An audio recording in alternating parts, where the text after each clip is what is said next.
Hello friends, welcome back my channel.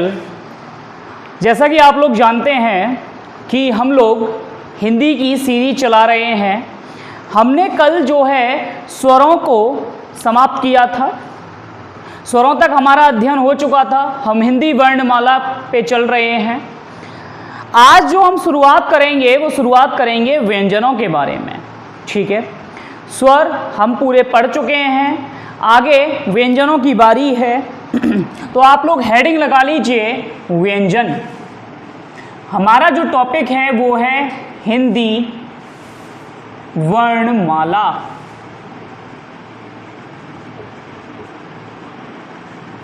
आज जो हम पढ़ने जा रहे हैं वो है व्यंजन। ये कोई खाने वाले व्यंजन नहीं है, पकवान नहीं है, ये वर्णों वाले व्यंजन हैं। ठीक है ना। एक तो व्यंजन वो भी तो होते हैं खाने वाले व्यंजन, पर ये खाने वाले व्यंजन नहीं है। ये कौन से व्यंजन हैं? वर्णों वाले व्यंजन हैं। ठीक है, सबसे पहली बात आती है कि व्यंजन कहते कैसे हैं। जैसे हमने स्वरों के बारे में पढ़ा था, स्वर किसे कहते हैं? तो वे वर्ण जिनको बोलने में ना कोई रुकावट होती है, ना कोई अवरोध होता है और ना ही किसी दूसरे वर्ण की हमें सहायता लेनी पड़ती है, वो स्वर होते हैं। व्यंजन ठीक इसके विपरीत होते हैं। व्यंजन ठीक इसके विपरीत होते हैं।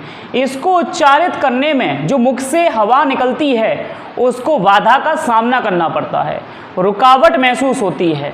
तीसरी बात, स्वर की सहायता के बिना ये बोले भी नहीं जाएंगे, मतलब दूसरे वर्ण की सहायता भी ली जाएगी तभी इनका उच्चारण संभव है, अदरवाइज इनका उच्चारण संभव नहीं है। ठीक है, तो लिखिएगा जरा इसके बारे में कि वह ध्वनियाँ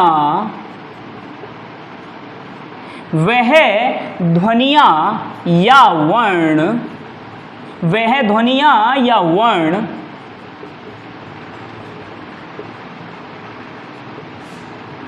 जिनके उच्चारण में मुख से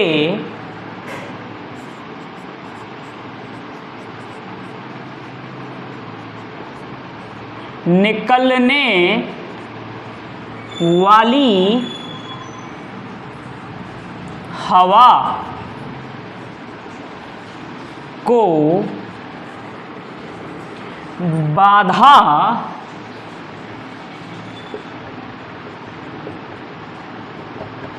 का सामना करना पड़ता है।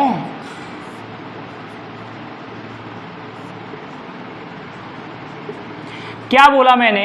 वह ध्वनियाँ या वह वर्ण जिनके उच्चारण में मुख से निकलने वाली हवा को बाधा का सामना करना पड़ता है, वो सब क्या कहलाती हैं? व्यंजन कहलाती हैं। ठीक है, एक और परिभाषा लिखिए इसकी।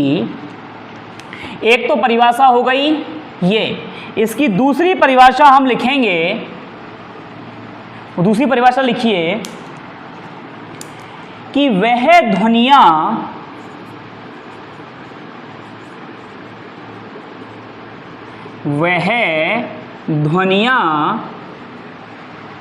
जिनका उच्चारण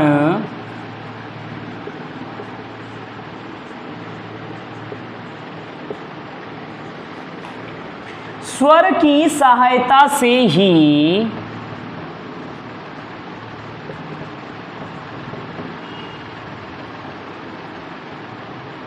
जिसका उच्चारण स्वर की सहायता से ही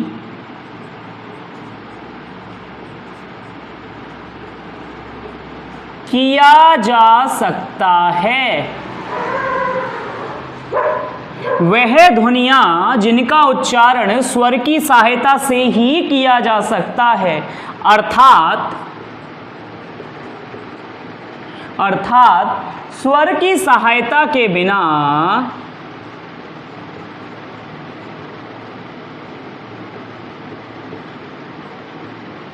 स्वर की सहायता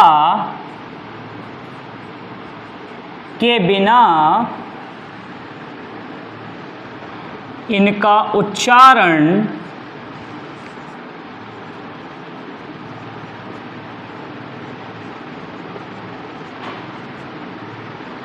संभव नहीं है। क्या बोला मैंने? वह ध्वनियां या वह वर्ण जिनके उच्चारण में मुख से निकलने वाली हवा को बाधा का सामना करना पड़ता है, वे सभी व्यंजन हैं। दूसरी परिभाषा हमने क्या देखी कि वह ध्वनियां या वह वर्ण जिनका उच्चारण स्वर की सहायता से ही किया जा सकता है, अर्थात स्वर की सहायता के बिना इनका उच्चारण संभव नहीं है। मतलब ये स्वर के बिना उच्चारित नहीं किए जा सकते। ठीक है, यहां तक बात समझ में आई। आगे बढ़ते हैं।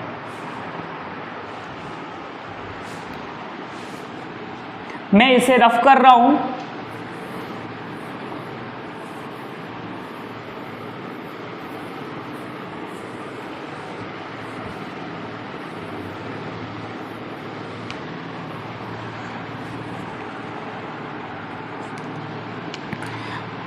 अगर हम बात करें व्यंजनों की संख्या की, व्यंजनों की संख्या, देखिए व्यंजनों की जो संख्या होती है वो व्यंजनों की कुल संख्या कितनी होती है? हिंदी में होते हैं 33। कुल मिलाकर जो व्यंजन होते हैं उनकी संख्या कितनी है? 33 है। ठीक है, कौन कौन से व्यंजन होते हैं उनके बारे में जरा बात कर लेते हैं। तो सबसे पहले हम जो पढ़ने जा रहे हैं पहले नंबर के हैं स्पर्श व्यंजन। कौन से हैं? स्पर्श व्यंजन।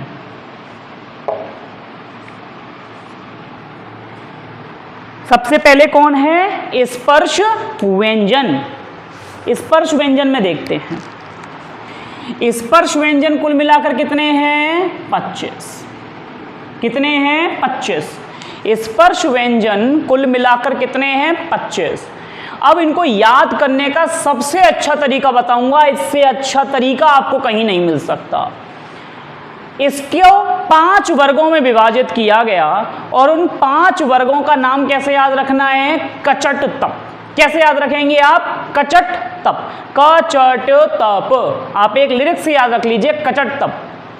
ठीक है, याद रहेगा, कचट तप। और जिस वर्ग को जिस स्थान से बोला जाता है हम उसी क्रम में लिखेंगे। सबसे पहले क्या आता है? कंठ। तो सबसे पहले हमने लिख दिया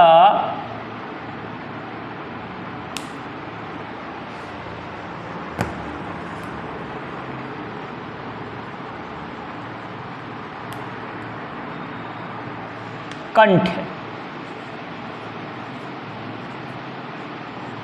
उसके बाद आता है तालव्य, उसके बाद मूर्धा, उसके बाद दंत्य, उसके बाद ओष्ठ्य। ये 5 वर्ग हैं। मतलब ये 5 ऐसे स्थान हैं और इन्हीं के अनुसार हम किसका लिखेंगे? वर्गों को लिखेंगे। सबसे पहले क च ट त प। आपको इस तरीके से याद करना है, कचट तप। कैसे याद रखेंगे? कचट तप। पहले का वर्ग वाले कंठ में जाएंगे, चा वर्ग वाले तालव्य में जाएंगे, टा वर्ग वाले मूर्धा में जाएंगे, ता वर्ग वाले दंत में जाएंगे, पा वर्ग वाले ओष्ठ में जाएंगे। उसी सीरीज में आप याद रखेंगे कैसे? कचट तप। कंठ, तालव्य, मूर्धा, दंत, ओष्ठ। कचट तप।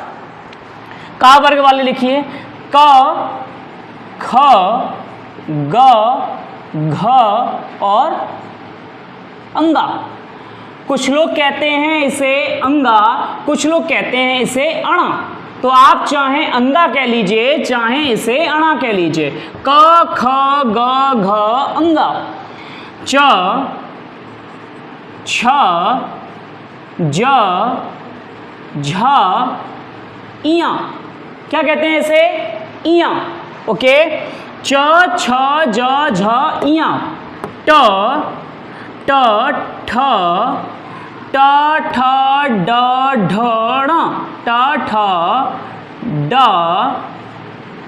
ढ ड़ा।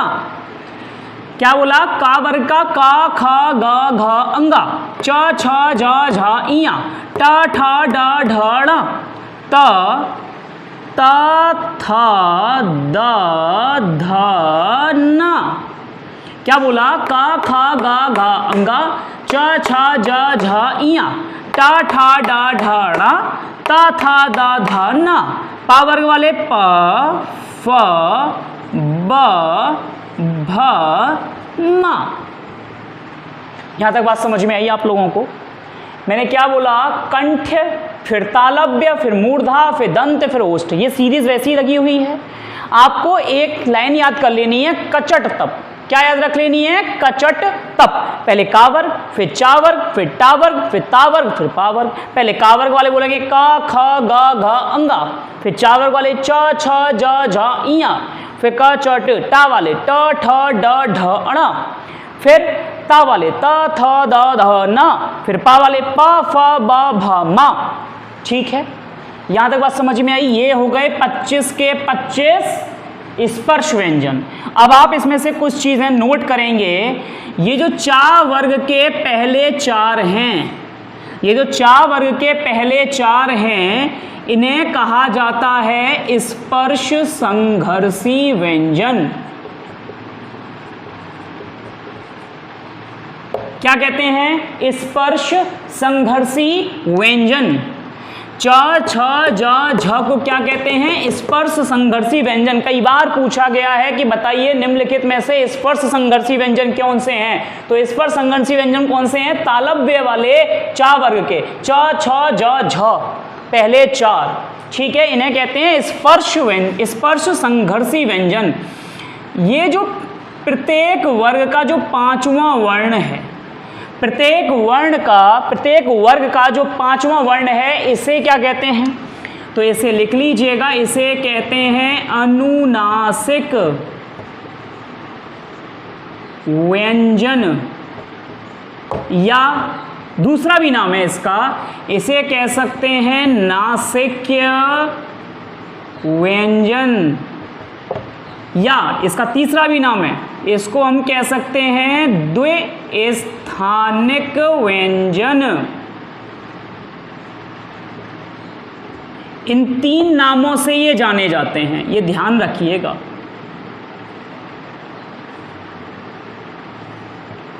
ठीक है, इन 5 को, यानी कि प्रत्येक वर्ग का 5वां वर्ण क्या कहलाता है? अनुनासिक व्यंजन भी कहते हैं, इसे नासिक्य व्यंजन भी कहते हैं, इसे द्विस्थानिक व्यंजन भी कहते हैं। अच्छा, ये क्यों कहते हैं?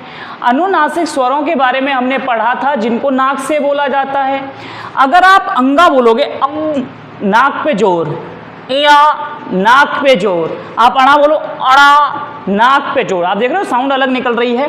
ना बोलो, ना, आप बोलो ना, ना, नाक पे प्रेशर पड़ेगा। अब माँ बोलो, माँ, आप देख रहे हो माँ जैसे ही बोलोगे नाक पे प्रेशर पड़ेगा। नाक पे जब प्रेशर पड़ेगा, इसका मतलब नाक का भी यूज करना पड़ रहा है आपको, नाक का भी यूज करना पड़ रहा है, तो अनुनासिक व्यंजन, या हम इन्हें कह सकते हैं नासिक्य व्यंजन। अच्छा, द्विस्थानिक व्यंजन क्यों कहा गया? द्विस्थानिक व्यंजन इसलिए कहा गया क्योंकि अड़ा को बोलने के लिए या अंगा को बोलने के लिए कंठ का तो यूज हो ही रहा है, कंठ से तो आवाज निकल ही रही है, वहां से तो हवा निकल ही रही है, दूसरा नाक से भी निकल रही है, नाक का भी प्रयोग करना पड़ रहा है, इसलिए इन्हें द्विस्थानिक कहा गया। इसीलिए इया को बोलने के लिए तालव्य का तो प्रयोग किया गया, बट नाक का भी प्रयोग किया गया। अड़ा को बोलने के लिए मूर्धा का प्रयोग तो किया ही किया गया, दूसरा नाक का भी प्रयोग किया गया। बात करें ना की, तो ना को बोलने के लिए दंत का तो प्रयोग किया ही गया, साथ ही साथ नाक का भी प्रयोग किया गया। बात करें माँ की, तो माँ को बोलने के लिए होठ का तो इस्तेमाल किया ही गया, दूसरा नाक का भी इस्तेमाल किया। इनको रटने की जरूरत नहीं है, आप खुद बोल के देखो। जैसे आप पा वर्ग बोलो, पा, फा, बा, भा, मा, सब में होठों का प्रयोग हो रहा है। आप जो है टा वर्ग का बोल के देखो, मूर्धा पे टकराएगी, जीभ खड़ी हो जाएगी, टा, ठा, डा, ढा, ड़ा, सब पे खड़ी हुई, हाँ है ना। इसी तरह दंत वाला बोल के देखो, दंत पे जीभ टकराएगी आपकी, ता, था, दा, धा, ना, सब पे जीभ टकराएगी आपकी। समझ में बात आई? तो ये वाले होते हैं हमारे स्पर्श व्यंजन, जिनकी कुल मिलाकर संख्या कितनी है? 5। 5 वर्ग, प्रत्येक वर्ग में 5-5 वर्ण, तो पचम 25। 4 वर्ग के पहले 4 क्या कहलाएंगे? स्पर्श संघर्षी व्यंजन। और प्रत्येक वर्ग का 5वां वर्ण अनुनासिक भी कहलाता है, इसे नासिक की भी कहते हैं, और इसे हम द्विस्थानिक भी कहते हैं। यहां तक बात समझ में आई आप लोगों को? ठीक है, तो आज जो हमने पढ़ा वो स्पर्श व्यंजनों के बारे में पढ़ा। कल मैं इसके आगे का आपको पढ़ाऊंगा और बहुत ही बेहतरीन तरीके से आपको सिखाऊंगा कि आपको रटने की जरूरत नहीं है। ज़्यादातर बच्चे रटते हैं कि ये वो इसका स्थान ये, बिल्कुल नहीं रटेंगे हम लोग। हम समझ के पढ़ेंगे, आपके सामने कैसा भी क्वेश्चन क्यों ना आ जाए आप उसका बिल्कुल धुआं उड़ा देंगे। ये मेरा चैलेंज है और ये बिल्कुल गारंटी देके कह रहा हूं कि एक भी क्वेश्चन आपका गलत नहीं हो सकता। अगर आपको ये पसंद आ रहा है तो प्लीज़ आप इस वीडियो को शेयर करें, लाइक करें और अपना इस चैनल को प्यार दें। आज के लिए इतना ही, आपका बहुत बहुत धन्यवाद।